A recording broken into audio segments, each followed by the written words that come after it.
Merci, bonjour à tous. Merci beaucoup de m'avoir invité à participer à ce colloque, à ce symposium. Alors avec mon exposé, on va plutôt se situer au niveau d'une agence bilatérale, à l'exemple de la Suisse, puisque c'est effectivement le thème de l'ouvrage que j'ai publié cette année. Il me semblait assez intéressant de voir en fait comment une coopération bilatérale s'adaptait aux discussions que nous avons pu avoir ce matin et comment elle essayait de travailler aussi en relation avec les débats internationaux qui ont cours actuellement. Donc là, on avance un peu dans l'histoire et puis mon propos sera vraiment un propos extrêmement contemporain.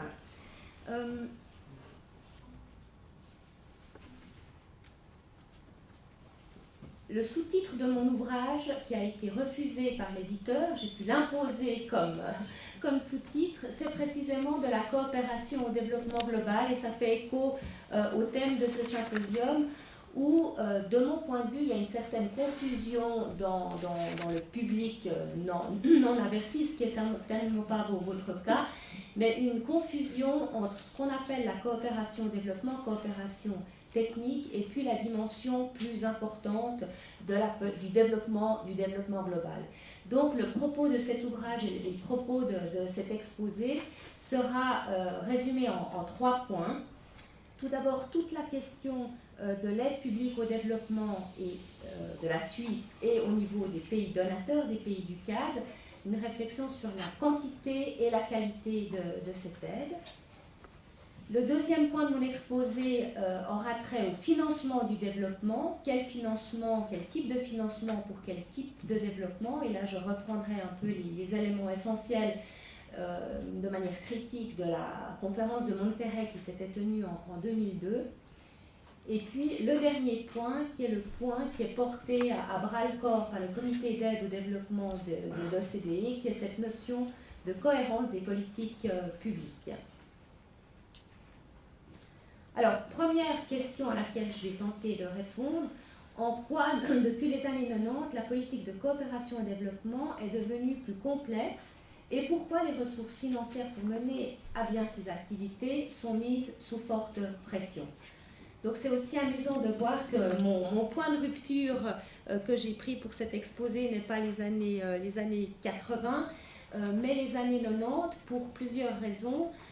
D'abord parce que c'est l'effondrement évidemment du bloc soviétique. Il faut quand même rappeler ici que toute la coopération internationale au développement s'est clairement constituée sur ce conflit Est-Ouest. Donc à partir du moment où le conflit Est-Ouest changeait de nature, bien évidemment, les agences de coopération, ce n'est pas forcément le cas de la Suisse, puisque la Suisse, en pays théoriquement neutre, était peu impliquée évidemment dans cette, disons qu'elle peut utiliser sa coopération au développement dans ce conflit Est-Ouest, mais les États ont dû redéfinir leur coopération au développement, les objectifs de cette coopération au développement au tournant des années 90, et ça s'est fait aussi par cette approche lancée par Inge Kohl, qui est justement la gestion des biens publics globaux, que sont la sécurité et les questions d'environnement notamment.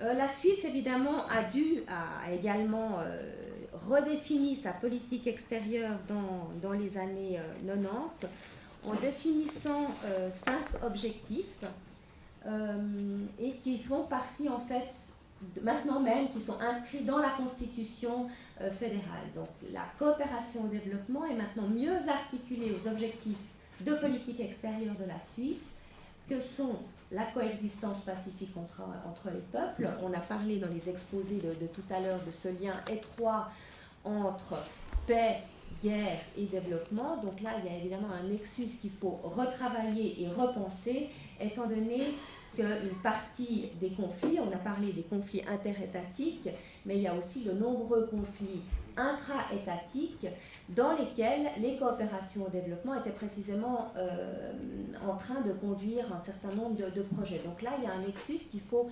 réanalyser et redévelopper.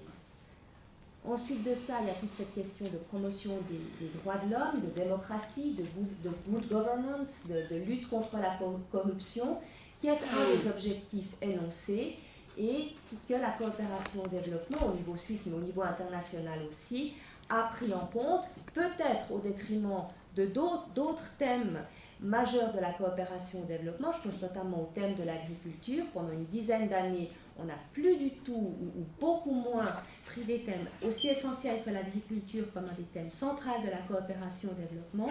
Et on a pu voir que cette année, il y a un retour de balancier, puisque le thème de l'agriculture, alors il faut voir comment, mais a été remis à l'ordre du jour par le rapport mondial par le rapport de la Banque mondiale. Donc là aussi, je n'ai pas encore lu le rapport dans sa complexité et sa totalité, mais au moins ce thème de l'agriculture qui était complètement évincé des problématiques de coopération au développement a été remis à l'ordre du jour.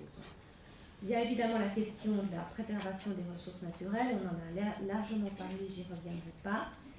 Et puis, il y a ce qu'on pourrait appeler le thème classique de la coopération au développement, bien évidemment, qui est l'appui aux populations dans le besoin et la lutte contre la pauvreté. Donc voilà, 4 des objectifs de politique extérieure de la Suisse. Et le 5e, et ça c'est assez savoureux, c'est évidemment la sauvegarde des intérêts de l'économie suisse à l'étranger. Donc sur le même plan, on a ces 5 objectifs et on voit bien les contradictions internes qu'on peut avoir, et on verra comment, en fait, dans la pratique, la coopération suisse tente de gérer ces contradictions internes. Donc ces 5 objectifs sont au même niveau, mais l'objectif suprême, bien évidemment, est le dernier objectif.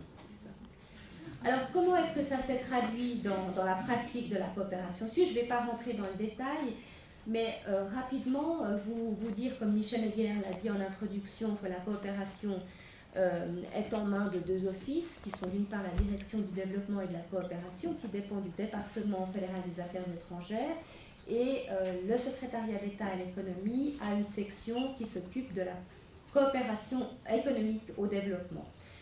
Dans les années 90, un nouveau champ s'est ouvert, évidemment c'est tout ce qui est la coopération aux pays de l'Est, et au fil des années, évidemment, l'OFEV, l'Office fédéral de l'environnement, a eu des crédits de tirer sur le budget d'aide publique au développement pour gérer les problèmes environnementaux.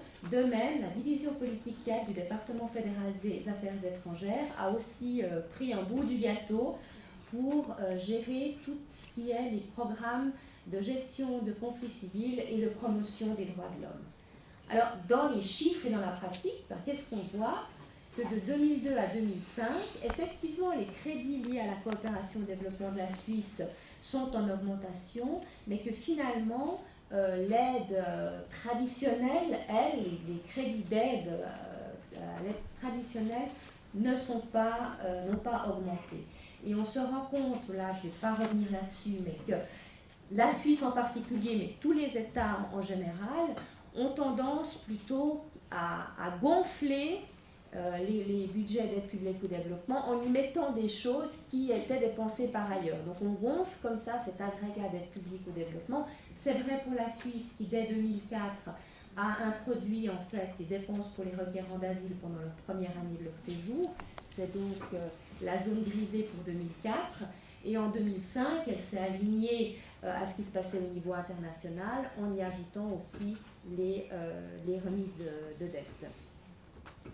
Même réalité au niveau international, puisque ça, ce sont les chiffres des aides cumulées des bailleurs de fonds des pays membres du CAD, du Comité d'aide au développement, où on voit finalement que la partie lila-mauve est restée assez standard, mais que finalement, ce sont les programmes de développement en Afghanistan et puis principalement les problèmes de dette, les remises de dette qui ont été comptabilisées au titre de l'aide publique. Alors quand on se rappelle quand même les engagements qui ont été pris lors du sommet du millénaire à Rio d'augmenter l'aide publique au développement, il faudra voir, si les États jusqu'en 2015 tiennent leurs promesses, mais pour l'instant, il y a plutôt eu des efforts de gonfler, d'afficher une progression, mais finalement en gonflant les chiffres.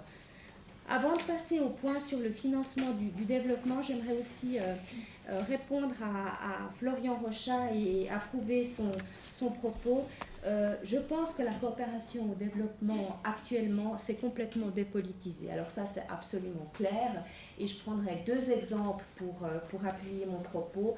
C'est effectivement ces objectifs du millénaire pour le développement ou du développement pour le millénaire, où là, on ne peut pas contester ces objectifs, bien évidemment, puisque c'est des objectifs pour tendre vers les besoins essentiels. Mais plusieurs remarques. La première, c'est que les objectifs tels qu'ils ont été définis vont beaucoup moins loin que les objectifs qui ont été définis dans les conférences du cycle des Nations Unies des années 90 avant ça. Donc ça, c'est la première question.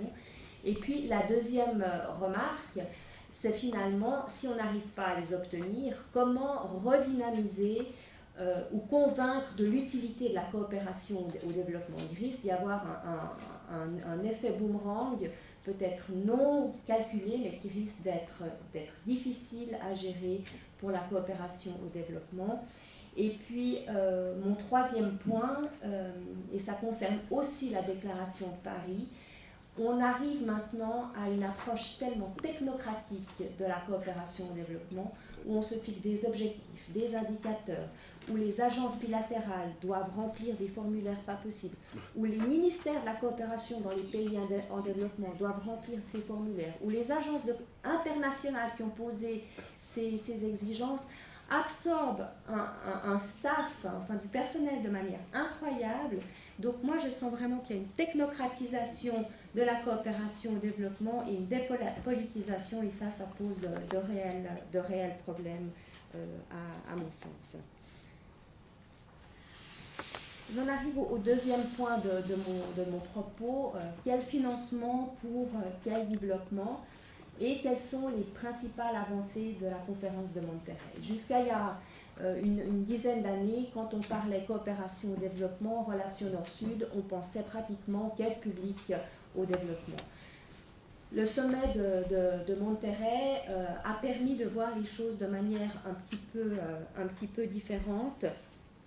Et il y a aussi maintenant une prise de conscience d'une certaine relativité de l'impact de l'aide publique au développement quand les remittances, donc les transferts des migrants dans les pays en développement, ont été comptabilisés de manière un petit peu plus transparente, et on se rend compte finalement qu'en 2005, l'aide publique au développement des pays du CAD se montait à 107 milliards de dollars, alors que les reports d'argent des migrants qui ont réussi à être comptabilisés, parce que là on reste dans des chiffres qui sont extrêmement approximatifs, eux se montaient à 167 milliards de dollars. Alors évidemment, ça relativise quand même l'impact que peut avoir l'aide publique au développement. Quelles sont les deux principales avancées de la conférence de Monterrey? Alors il y a eu d'une part 6 objets d'études que je vais détailler précédemment, où on a pu justement ouvrir le spectre des sources de financement possibles pour le développement. Et puis il y a eu surtout cette prise de conscience que le financement du développement devait être un engagement entre les pays industrialisés qui avaient deux tâches principales. C'était d'une part augmenter leur aide publique au développement, mais d'autre part faire des efforts clairs d'ouverture des marchés, et puis les pays en développement auxquels on a demandé, ou c'est un consensus qui est apparu, qu'il fallait faire une réforme claire de leurs institutions politiques, et notamment une réforme de la fiscalité. Alors, je détaillerai précisément ces questions de fiscalité tout à l'heure, mais j'aimerais rapidement brosser les principaux domaines d'action du consensus de Monterrey, puis voir où il y a des avancées possibles et puis où on est dans des situations de blocage. Donc, l'aide publique au développement, on en a assez parlé, j'y reviendrai pas. Les investissements directs étrangers et autres apports du secteur privé, c'est effectivement un des apports possibles pour le développement, mais là, de quel développement parle-t-on?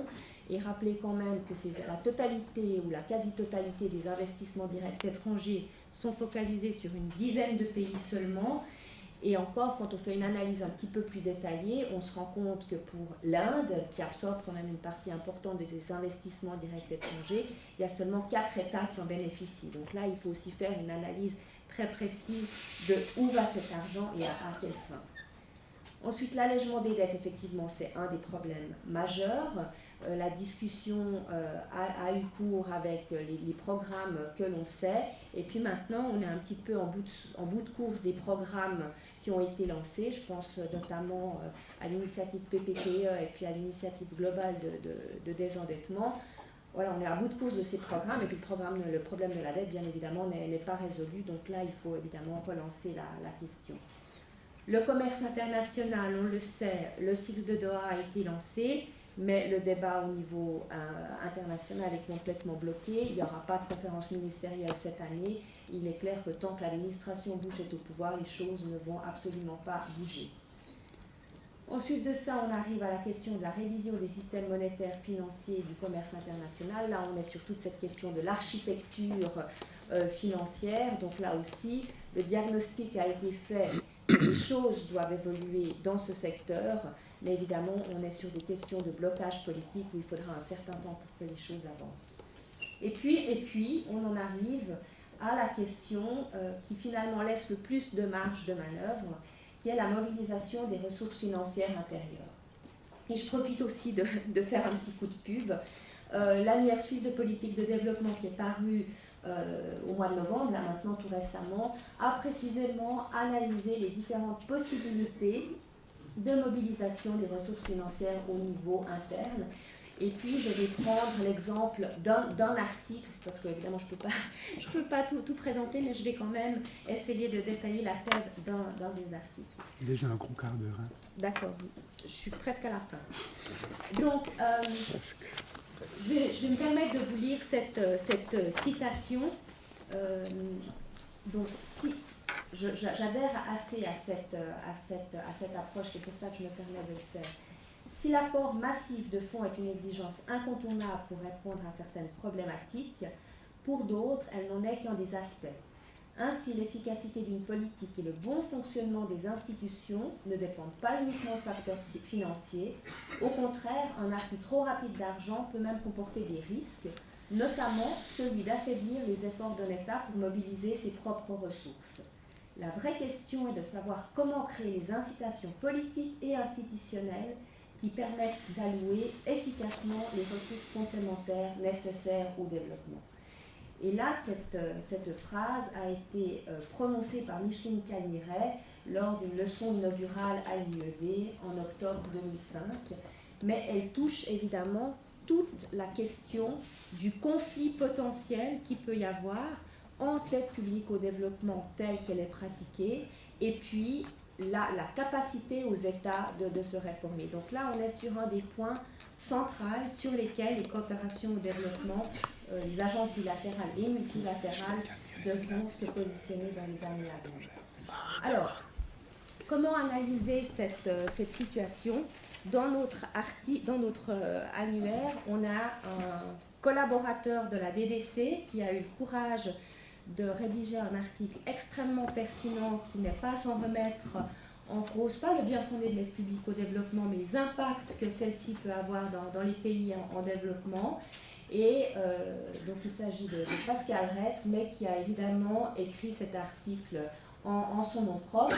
Ceci dit, je pense que ça reflète quand même assez fondamentalement des questions qui se posent et qui ont un débat qui a le courage d'être lancé à l'intérieur même des agences de coopération.